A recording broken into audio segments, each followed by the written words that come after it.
in more than one ways. That is the endeavor, and these are the tools required to arrive at a decision or to conclude what we want to say, or in your statistical terms, testing of hypothesis. If there is a hypothesis, then it becomes statistical, otherwise else it is a mathematical tool. Structural equations models is not a single or simple tool. This is a combination of many tool techniques, rather a different occasions, at different occasions. Sometimes it is factor analysis, sometimes it is path analysis, sometimes it is, those who are economists, they call it simultaneous equation model or the structural equations model. So this topic is very wide, very broad, or a general term used at different points of time by different terms. We start with, so we will be introducing which we have been frequently using, like factor analysis. So ultimately we are not going to discuss here what factor analysis how you are using और complexities उसमें कैसे करते हैं, क्या निकालते हैं, क्या उसके पैरामीटर्स हैं, ये नहीं सब, बट क्या मकसद है और कैसे एज ए मीनिंग. सिमिलरली उसकी भी दो एरियाज है फैक्टर एनालिसिस के भी, exploratory and confirmatory, then the path analysis, then the structural equation model in the form of simultaneous equation model, those who are interested in macroeconomic modeling or in some advanced statistical or mathematical tools using in economics.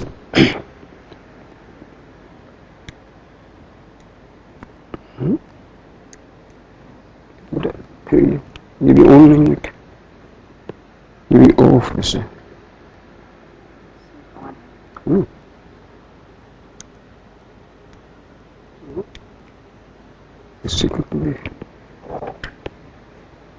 हाँ चलिए कोई बात नहीं.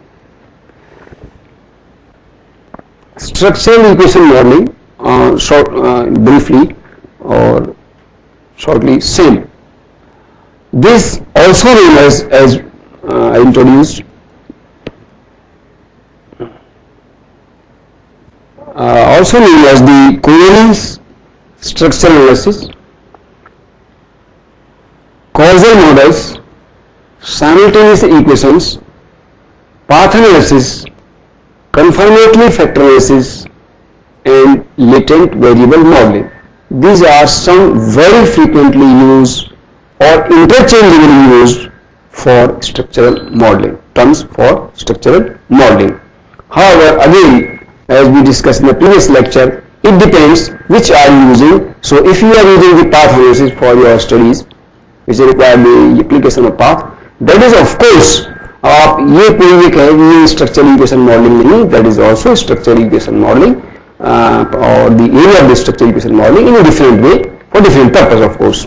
Similarly, for others we can say covariance. Here we will discuss some part of this simultaneous model, path analysis, confirmatory, or the factor analysis. And the definition concept, what for it is and how it is used. Same is the general, as we just discussed or I told you. Same is a general multivariate data analysis approach to study complex relationship among variables, where some variables can be hypothetical or unobserved. We will see which are hypothetical or the unobserved variables. Same is a cross-sectional, again another way of presenting the things. Same is a cross-sectional statistical modeling technique that has its origin in econometric analysis, जैसे अभी हम बात कर रहे थे simultaneous equation models. So basically, first it came, what was used in econometrics or economics as the term simultaneous equation modeling. Cross-sectional data or cross-sectional statistical modeling data here means refers to observation of many different individual subjects, objects at a given time, each observation belonging to a different individual, of course. Same is a combination of another way of putting, same is a combination of factor analysis and regression analysis. So if you combine factor analysis with regression analysis, that becomes part or that becomes the topic covered under the structural equation modeling. Same works with measured variable and latent variable. Measured means like your height, weight. Latent means a construct which cannot be described or cannot be measured of its own but being measured with the help of others. So that becomes factor analysis, which is known as a factor or a construct. Measured variable can be observed and are measurable of course. Latent variable cannot be observed directly but with their values can be implied by their relationship जो मैंने construct या factor का नाम दिया. Two or more measured variables are necessary to determine a value for a latent variable. Same again a quantitative research technique, very short precise definition. Same is used to show the causal relationship between causal. Here we mean we can start with cause and effect. Say food is a cause and weight is your effect. हम diet बढ़ाएंगे तो आपका वजन बढ़ेगा, ऐसा assumption है, ऐसा होता है. This is but are there certain assumptions with every model or with every conditions.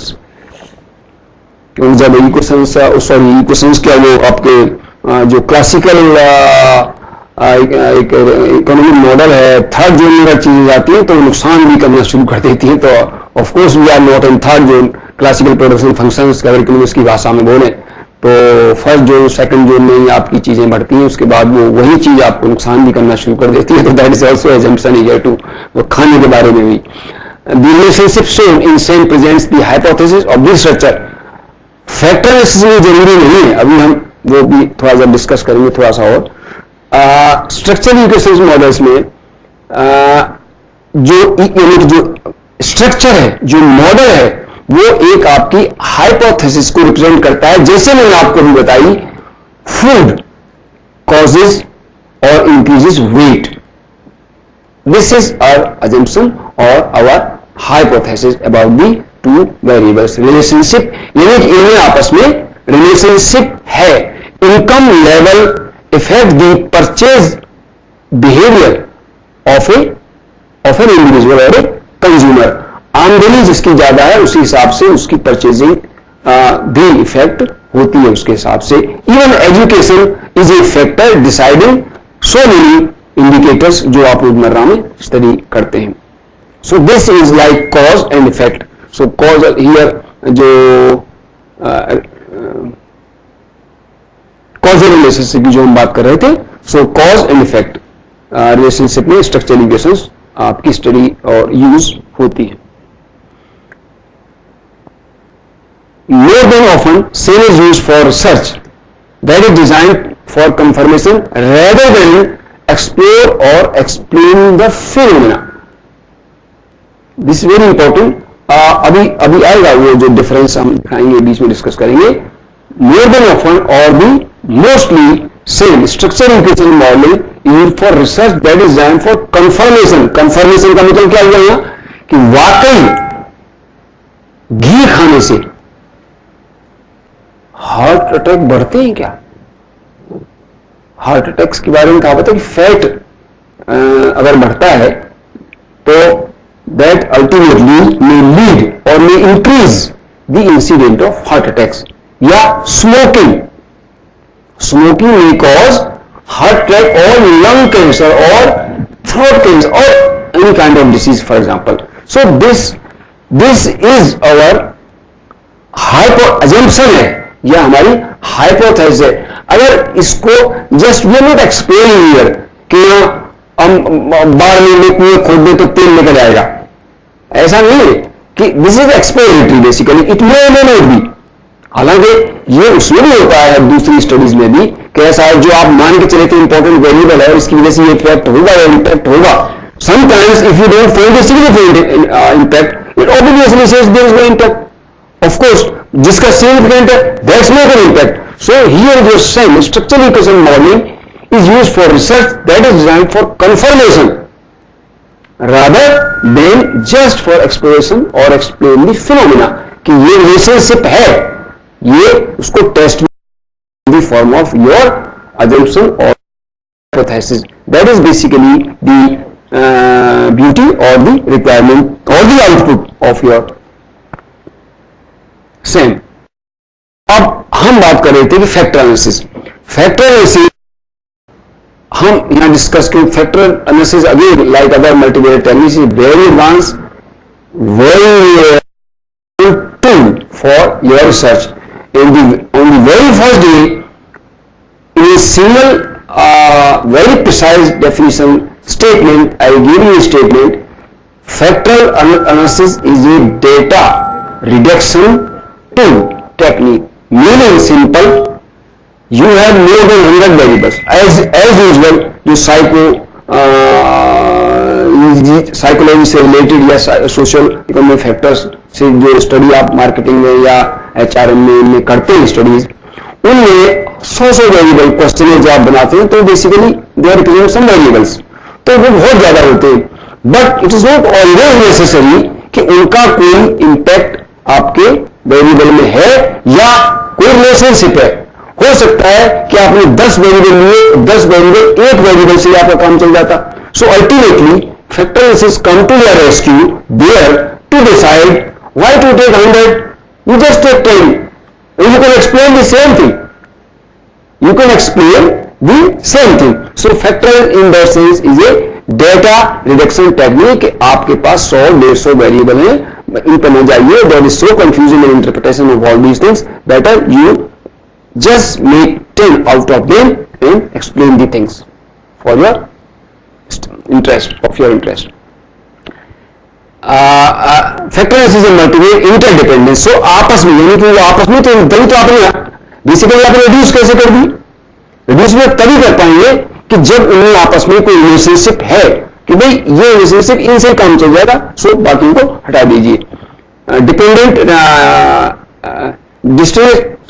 interdependent technique, we do not distinguish between dependent and dependent variables. Factor इसमें हमारा पर्पज ये नहीं है. कौन सा dependent variable? Like regression analysis जो आपका topic भी है, शायद हमारी प्रेजेंटेशंस का इसी एमडीपी का हिस्सा भी है, और आपने पढ़ा भी है कि y is equal to e plus b1 x1 plus b2 x2 up to plus a term of course in the statistical language. So ये वो पर्पज नहीं है. वो पर्पज है कि इनमें आपस में इंटरडिपेंडेंस क्या है, और अगर इंटरडिपेंडेंस होने की वजह से इनमें से हम कुछ को क्लब कर सकते हैं, कुछ को हटा सकते हैं, तो बेहतर ये होगा. That will better explain the phenomena of your interest. FSA technique statistically identifying reduced number of, जैसा मैंने आपको बताया, factors from large number of measured variables. The factor themselves are not, अभी आप फैक्टर एनालिसिस में important thing is that factor जो है वो आपका वो कोई वेरिएबल नहीं. Factor themselves are not and they are not measurable also, they can not observe. अभी छोटा सा एग्जांपल आएंगे दो वेरिएबल के हिसाब से.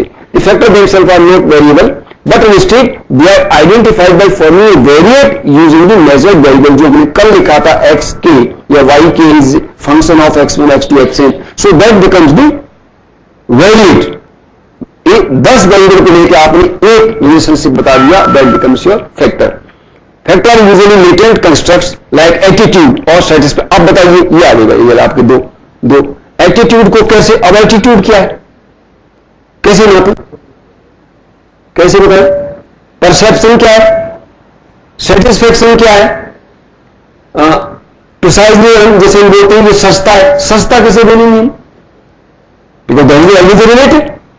Similarly, satisfaction, I am not satisfied, somebody very satisfied. This is my perception. Attitude, बड़ा एटीट्यूड ये घूम रहा है भाई, ये तो आजकल बड़ी बीमारी है. एटीट्यूड तो बड़ी भयंकर बीमारी है आजकल. So attitude, how what reflects your attitude, वो क्या है, उनको हम से कंस्ट्रक्ट करेंगे एक factor which represents your attitude rather than those 10 you make an index. That is a kind of index we can say. So आपने एक वेरिएबल यानी इंडेक्स बना दिया, वो आपके एटीट्यूड को, सेटिस्फेक्शन को. सिमिलरली सोशल क्लास, जैसे हम अभी सुबह बात कर रहे थे कि we are put into the developing और अंडर डेवलप्ड और लीस्ट डेवलप्ड और developed, like Sensex index of the 30 shares, social class का इंडेक्स है जिसे हम इंडेक्स बहुत सारे फैक्टर लेके एक इंडेक्स बना दिया which represent the social class के आप डेवलप्ड हैं या एडवांस हैं या बैकवर्ड हैं या फॉरवर्ड हैं whatever different they are putting into that category. So ultimately आप उसको एक लेटेंट कंस्ट्रक्ट एटीट्यूड को डिफरेंट वेरिएबल से रिप्रेजेंट करेंगे. वो in that way there is a latent variable and directly studied by different which are measurable of course. FA is considered a data, ये मैंने अभी आपको बताया, which allow us to summarize information from many variables into a reduced set of variates or composite variables or any index we can say. FA accomplishes data reduction by capturing variance from many variables. जो variability बहुत सारे variables की जो variability जिनकी वजह से variable आपके results में आ रहा है वेरिएशन या आप समझते हैं दे आर इफेक्टिंग और वेरिएट इन बहुत सारों को आपने क्लब कर दिया एक में into a reduced set of variates और composite variable. FA completes data reduction by capturing variate from many variate within single variate. Data reduction is also way of identifying which variables among a large set might be important for your analysis. Of course जिनको आपने हटा दिया they are useless और किसी को से least important.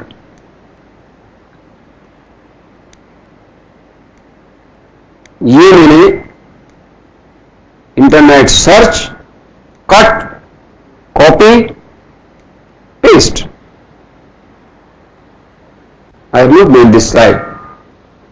मैंने search किया कि मुझे एक ऐसी स्लाइड चाहिए जहां मुझे ये जो दिखाना चाह रहा था ये मिल जाए.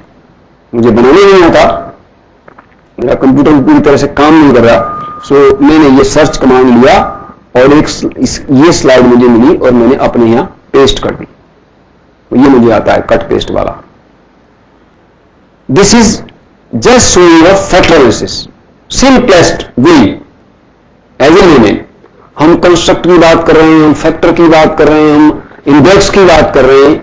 ये इससे मेरे ख्याल से अब तक मेरे को क्लियर नहीं होगी, अब हो जानी चाहिए.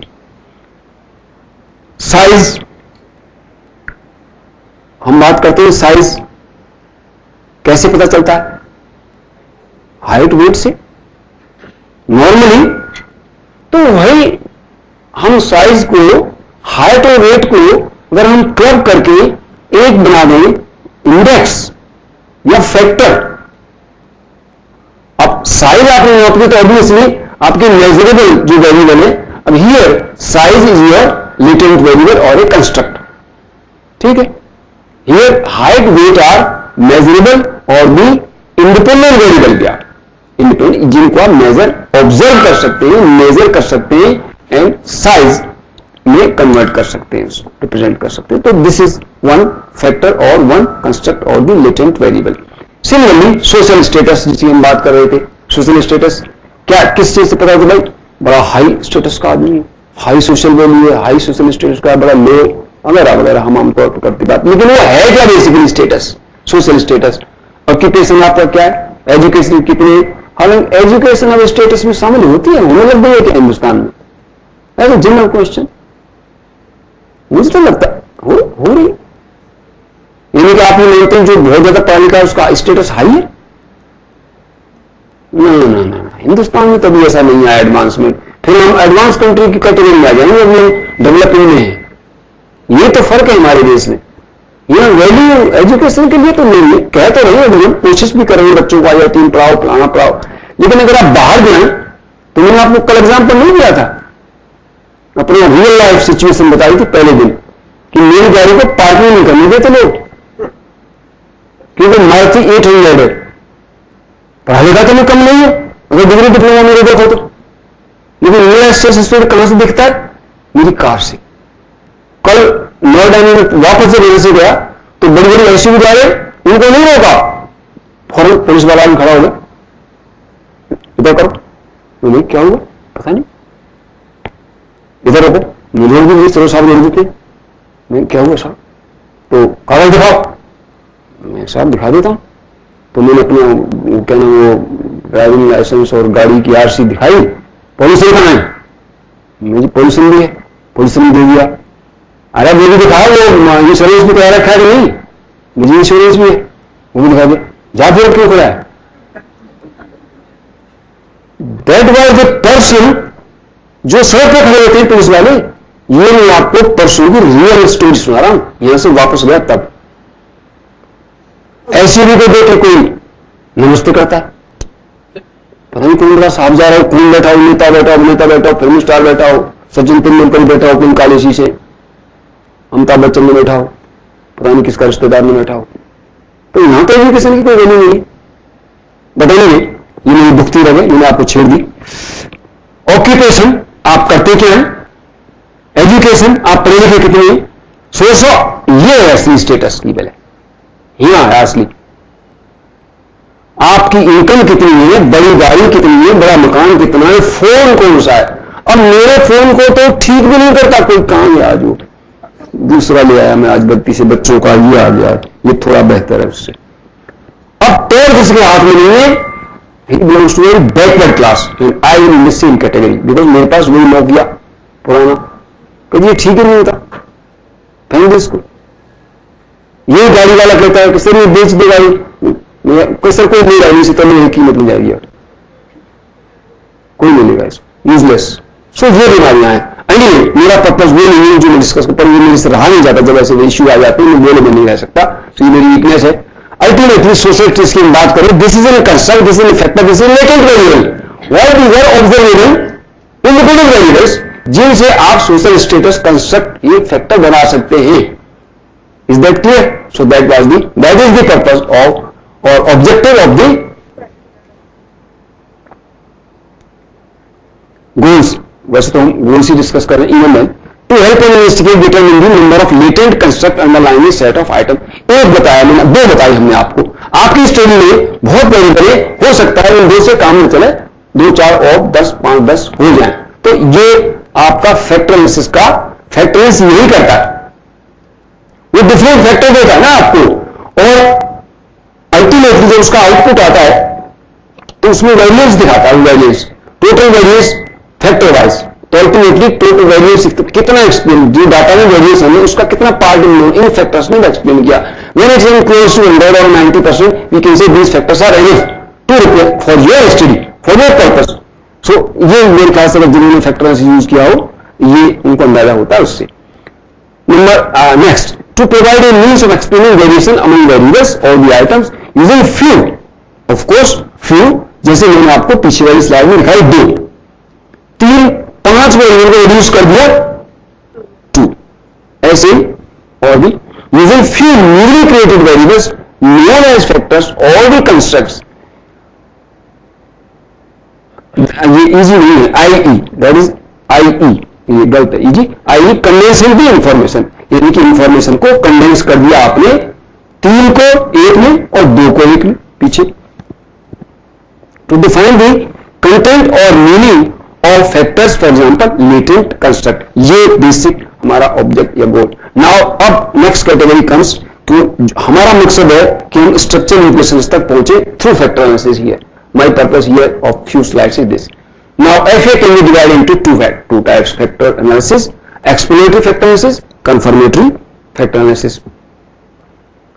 Normally जो ज्यादातर जो I mean not everybody, it depends आपने किसने अगर यूज किया है तो कैसे किया, तो नॉर्मल जो मैनेजमेंट स्टडी है उनमें एक्सप्लेनेटरी फैक्टर एनालिसिस यूज होता है normally.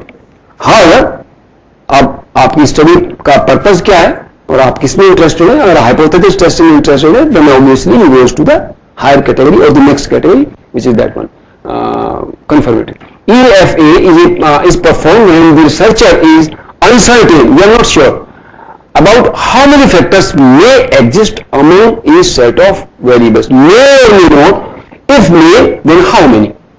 This is the basic fundamental of explanatory analysis which majority of people doing research in marketing or HRM are doing this kind of factor analysis application, कि आपको ये पता चल जाए कि 100-150 variable है और उनको आपने रिड्यूस कर दिया 10 फैक्टर बना लिए और एक्सप्लेन कर दिया कि भाई इनसे एक्सप्लेन करें which are more important factors. एक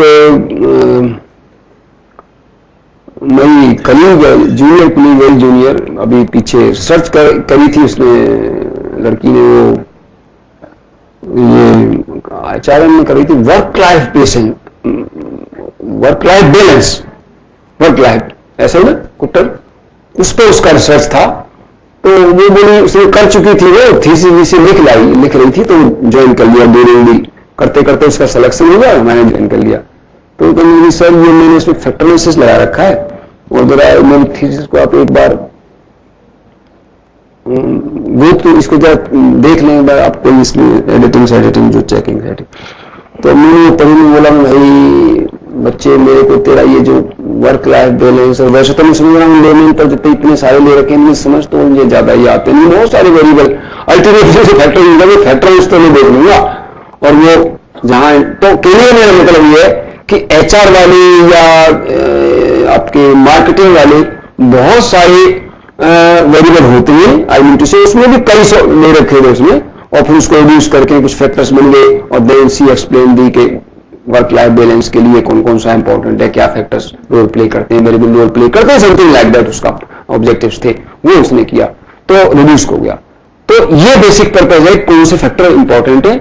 अनसर्टेन जब क्या we are not sure enough कि how many in which one, if there any interdependence बताता है तो है भी कि नहीं भी है, तो that is the basic purpose.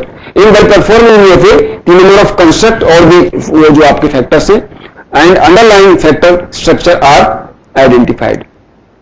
Now next comes the confirmatory analysis, factor analysis, which is next stage of the or advancement of the factor analysis. In that case, you are just doing or reducing the data